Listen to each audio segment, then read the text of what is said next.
everybody, welcome to another video. Today I'm going to be talking about this studio space and the 10 rules that I have to get the most from it. Now, I've had the studio for about 2 years now. We bought the house about 3 years ago because we needed a house with potential for extra bedrooms, and it had an 80-foot garden, which gave me the ability to build the studio. When we first bought the house, it had these sort of couple of old military style bunkers, as I called them, and I was going to try and use it as a YouTube studio. In fact, I think I did a video about that, but it just was never going to be right. It was damp, it was moldy, it was sort of old, it was rickety, it was cold, and by the time I'd got it insulated, lifted it and put it on a proper damp proof, and then made it watertight and all that kind of stuff, it would have been horrendously expensive, and it still probably wouldn't have been right. So we ripped that one down, and I got in touch with a company called Sanctum Garden Studios and had this studio built. Now, I've done a video already on the studio build itself. You can see that somewhere on the screen, but today I'm going to share with you the 10 rules that I have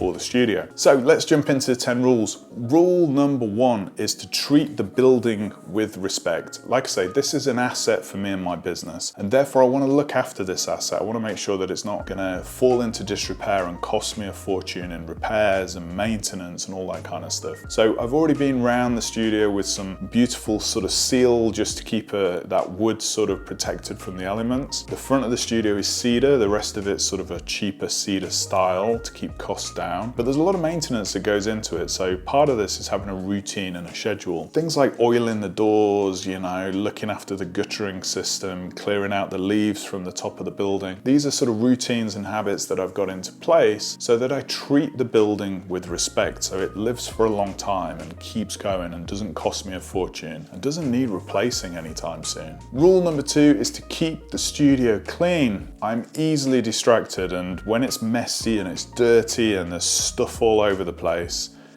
then I get distracted, I get overwhelmed, and I sometimes don't even do anything. I just sort of sit there wanting to get on and be productive, which we'll come to some of those rules in a minute. But there's just this distraction of mess and what have you. It's overwhelming for my tiny little brain. So every Monday morning I have a little habit of routine of cleaning the studio, of hoovering it, dusting it, cleaning it. Now, most of the cleaning products to reduce friction are down here in the studio. It needs to be clean, otherwise I'm not going to get anything else done. And frankly, all of the rules will sort of disappear if I'm overwhelmed and distracted by the fact it's a mess. Tied to keeping it clean, rule number 3 is to take your shoes off. There's no shoes allowed in the studio. Now, as you can see from the garden, it's a bit of a dump, it's a mess, and the chances of bringing all of that dirt into the studio are quite high. So I've got a little sort of system with a metal grate on the outside to get rid of some of that big pieces of mud and dirt, and then a cool little floor mat on the inside that captures it and tries to get rid of it so that you're not walking it around. And then shoes off and into this cheap IKEA tray that keeps the water in and obviously keeps the muck in, and it's, you know, really helpful, useful little tray. I've also got a coat hook for bags and coats, and umbrellas go in that tray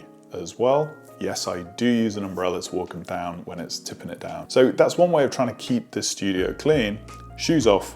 That's a rule. Rule number 4 is to make sure the studio is always organized around outcomes. So let's walk through the space. I'm very lucky and blessed to have the studio. It's 6 by 3. So it's 6 meters in width and it's 3 meters in depth. There's a 3 by 3 storage unit the other side of this wall as well. So I separate it out into client consulting work.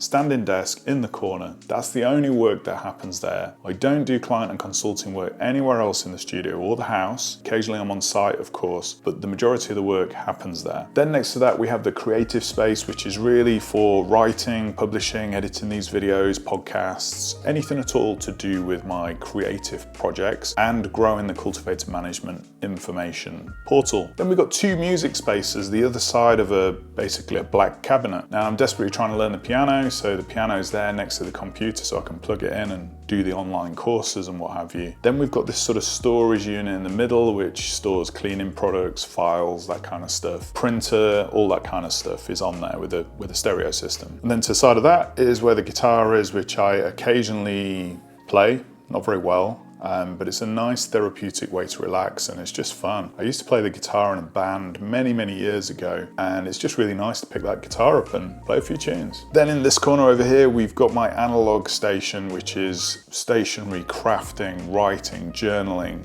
all analog stuff, no computers, no phones. It's purely for the outcome of analog related work. Then I've got this lovely old cabinet here, which is for books and camera type stuff. And then this little area here is actually the YouTube setup. It's not very good. I need to improve the quality of these videos, and I need to use this studio in a much more clever way, shall we say, so that the background's a bit better, the lighting's a bit better. All of the reasons I actually had the studio built in the first place. And the YouTube studio bit has been condensed into probably the smallest part of this. Which is, I guess, somewhat ironic, disappointing, but something I can change. Rule number 5, and actually a really important rule here, is do not squander this space. Move things to the right, which means move them to done. I operate in a very sort of personal Kanban method of ideas, backlog, things in progress, done. And the goal is to get stuff done to a good quality, get it finished. It isn't to fill the backlogs, it isn't to start more work than I can do and to have 17 different things in progress, no.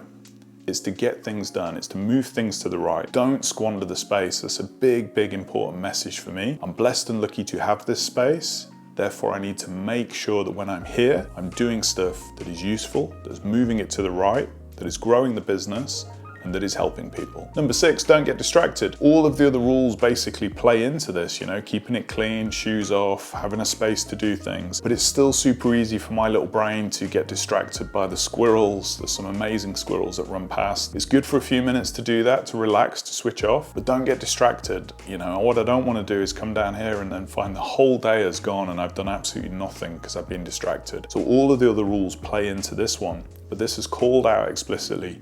Do not get distracted. Number 7, another sort of tidying up kind of rule, is everything has a place. Everything in here has a home. There is somewhere for everything, and I've been very conscious and careful to make sure that I design it and build it and put the right furniture in so that everything has a place. But what happens when I'm writing or I'm doing a video is I get all of this stuff out and it's all over the place and it's distracting and it's overwhelming and it's breaking lots of other rules. So this is what I try to do at the end of every evening, or at least the end of every project, like the end of recording these videos. Everything goes back home.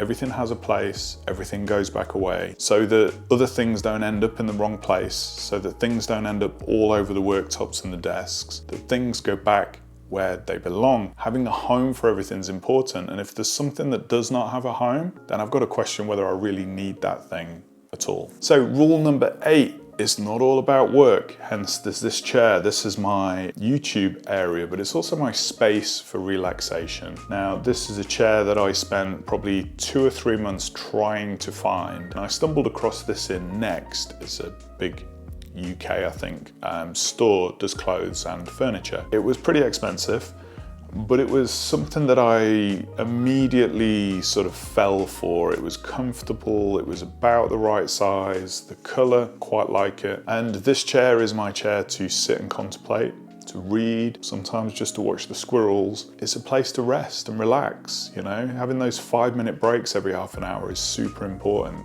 Makes you more productive. Rule number 9, and I've hinted at this already, is keep evolving the space. I think any time that I feel the space is finished and complete, I'm probably not looking hard enough for ways to make the space more effective, more efficient, tidier, cleaner, more minimalist, and to work for me and with me. So always be improving, always be thinking about where things can move. I don't know whether it's my sort of brain and the way that I'm wired, but I like to mix things up and move things around. I think it adds a bit of freshness and rejuvenation, a bit of energy if things are a little bit different sometimes. Lastly, rule number 10, and this might sound like a bit of a joke, but it's not. And I actually genuinely think this rule should possibly apply to all workplaces. And this rule is that you should never eat fish in the studio. Now, I love fish. This isn't a hating thing against fish or people that eat fish at all. I absolutely love fish. It's one of my all-time favorites. My top 3 dishes in the world would be a seafood platter, a meat platter, and a cheese platter, followed by sushi. So there's 4. I love fish. Fish is wonderful, but there are certain smells that take forever to get rid of, and absolutely in no way in the workplace should you ever microwave fish. Have you ever had that, where somebody's microwave fish? The smell lingers for days. It's one of the most pungent smells to get rid of. It's distracting, it's overwhelming, it's disorientating. So I have a very, very strong rule. I do actually eat down here in the studio every so often, but I never eat fish.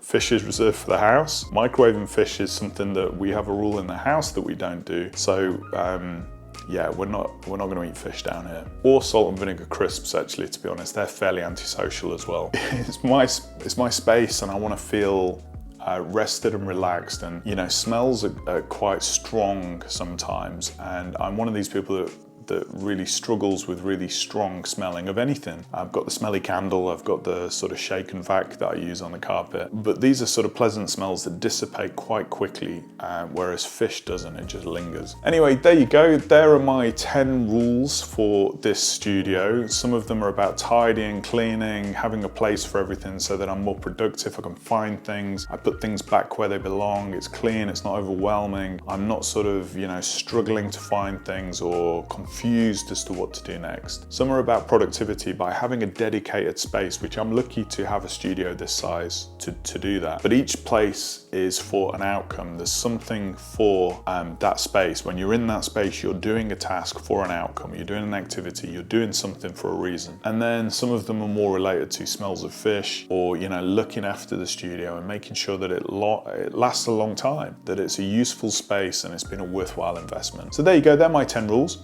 What rules do you have in a workplace? Because I think it's important to have rules in the workplace as well. We have unwritten rules, we have norms, we have expectations, but some workplaces have dedicated rules. So let me know. Hope you've enjoyed this video, and I look forward to seeing you in the next one. You take care of yourselves. Bye-bye.